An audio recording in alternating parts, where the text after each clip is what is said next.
Brothers and sisters, because this is the second part of the audio visual, and the audio will continue reeling. As a reminder, this is your brother Essa Bokarr say.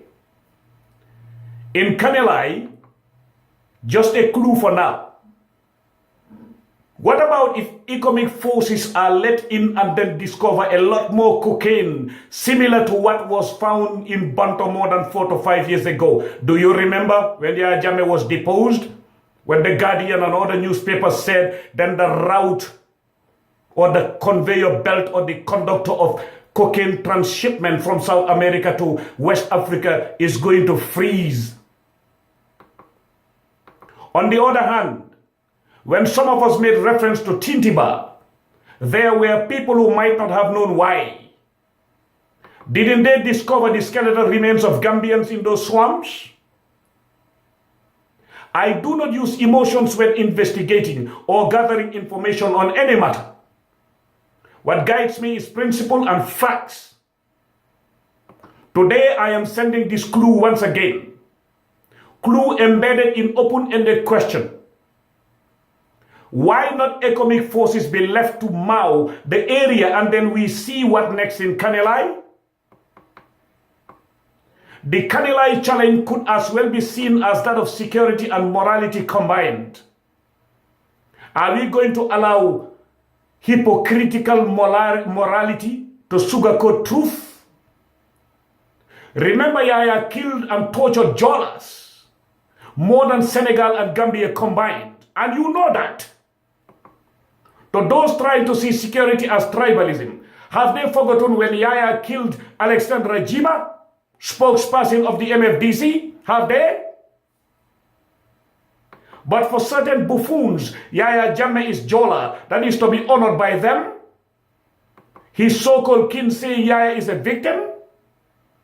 Have they forgotten the death of Jasaja Kujabi from Dobong? Have they?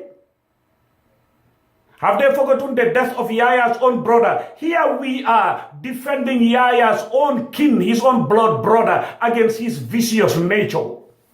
And you want to see unfairness in that? You want to see searching for recognition in that? Haruna Jammeh and Masi Jammeh are Yaya Jammeh's own blood brother and sister. He killed them. In this case, it is about morality and justice being compared. But where were those people when Yaya Jammeh poisoned Kukoy Samba Sanyang? Worst of all, he refused Samba's remains to be returned from Dakar and be buried at Wasadu. Today, the son of Gambia from Wasadu is buried in Yoff, Dakar. Worst of all, he refused Samba's remains to be returned from Dakar to be just the same way he refused our dear brother Alhaji Bubakar Michael Balde's remains to be returned to Gambia. You call that person a victim? You know what? Who are these hypocrites and evil emissaries of Satan calling themselves defenders of a village whose inhabitants were killed more than any village in the Gambia? And those people in Kanilai know that. And let me tell you this today, not everybody in Kanilai likes Yaya Jammeh, and he knows it. And he caused it. As Kanilai resident, ask them who the blacksmith known as Kala was. Ask them who Kala was. Ask them from whose old man's farm Yaya used to send to ask them to bring him cassava sticks. Some people call it yucca roots in America. Ask Yaya himself.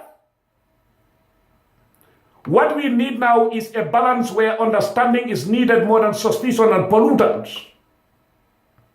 For those who are wallowing in lost illusions, thus trying to turn it into tribal sentiments between Jolas and Mandinkas or Senegalese soldiers, I say to them, halt and listen. I will never side with anybody who will belittle Gambia, but truth is truth. To those narrow-minded hate mongers, let them not even think they will thrive. This is not about Mandinkas versus Jolas or Fulas versus Wolofs or something like that, or vice versa. This is an issue of national security and justice. I have always said this. Yaya Jammeh's case is that of security and justice. Now the challenge lies between who manages the security part of it and the justice part of it. For those who see everything from the angle of nationalism or Senegal here and Gambia there, I challenge them to tell us who built the bunkers at Kanilai. It was CSE, a Senegalese construction company. That construction company was not headed by Jolas. It was headed by a Fuller in the last name Sow. How could Yaya, the one who praised Senegalese citizens for helping build his bunkers and arch and the airport terminal, turn around today calling those Senegalese bad, and you want to justify that for Yaya Jammeh? Next, I challenge anyone who remains skeptical to brace up for new discoveries at Kanilai. Alongside, the new government should get devices that can detect skeletons in the ground.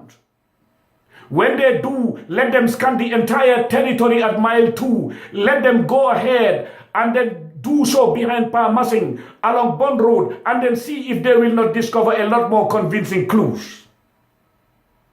Sure, there are so many skeletal remains we are yet to discover. How could some people just forget yesterday and the bleeding herds of mothers, the crying of families, those sobbing on their pillowcases today? Want to turn this and make it a tribal issue and a political one? Absolutely not.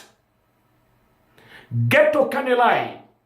Get into Kanilai and see there, and make sure that you go there seriously and see if you will not discover drugs and skeletal remains there. Do that. Find out who the Fulani shepherd Ba was and why he ran away from Kanilai. Ba lived in Kanilai for years. Such men will reveal more than we know when traced and given the due respect they deserve. Each one of us should know why exactly Kanilai deserves all this sacrifice from those claiming to be Jammeh loyalists. Kanilai is not a bad place.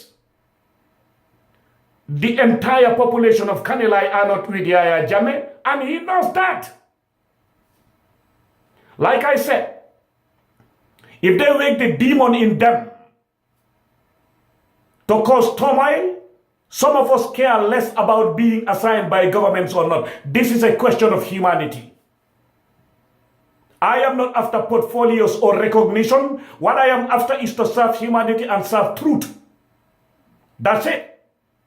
Thank you. We will come to translate it in our local languages now.